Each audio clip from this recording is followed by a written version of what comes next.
guys, Q Bonder here again. Just driving back in from out visiting my mum out in the country. And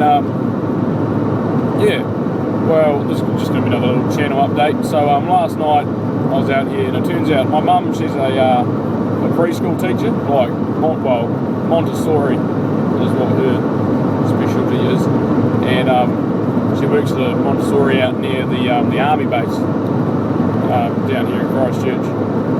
And one of the people she was working with, she was talking about me going over to the States, and they're like, oh yeah, what's he going to be doing? And she's like, oh well, archery actually, he's got quite a lot of archery experience. She's like, oh, because apparently her husband's on the committee board for an archery club out in the country, and I didn't even realise there was one.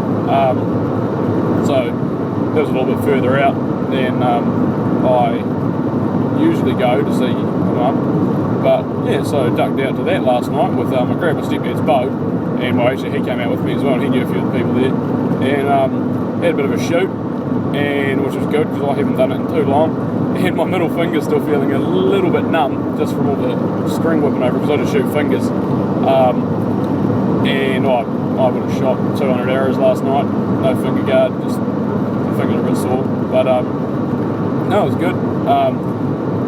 Got a bit in with the my stepdad's bow, which is a 60-pound compound. It's an older one, but it's still 60 pounds. And the cams aren't quite as technical on it with as much lead off, but well. And then I did a bit with 30-pound longbow.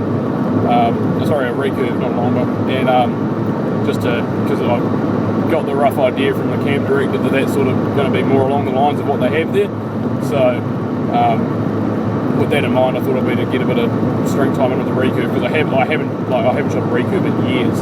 So I was doing a bit of practice with that last night, and I had a few bullseyes and I was getting my groups a bit tighter. But my problem was always with bows that when I shoot without sights, I always shoot a little low and a little bright, and that was just what I was doing yesterday, like all the time. So, but that's all right. So just a bit more practice needed, I think. But I was talking to some of the guys there, they're like, oh, when was the last time you've been shooting? And I was like, honestly, I haven't done it for years, like, good, at least a year. And they're like, okay, you're pretty good. And then halfway through the night, they're like, you picked back up on that quite quickly. I was like, yeah, it's not bad. And asked me why I came down, like, just what sort of inspired me. I was like, oh, you're actually supposed to be going to the States to teach kids archery in a few weeks. So I was like, I figure I better get a bit of practice back in. And they're like, oh, shit. They're like, because just before you turned up, we had the young group. I was like, oh yeah, they're like kids between 7 and 15. I was like, well, that's sort of the age group I'm going to be teaching in the States. They're like, well, I'll tell you what, you seem to know what you're doing, so how about you come down next week and you take them for a class? I was like, all right. So, been down there all of bloody like half an hour, and they're like, oh, you can teach a class. I was like, sweet. So, hold on, just wait for this intersection. Oh yeah, the other way, there's nothing on the road. But yeah, so, oh shit, phone fell over. Hold on a second, boys, stay with me.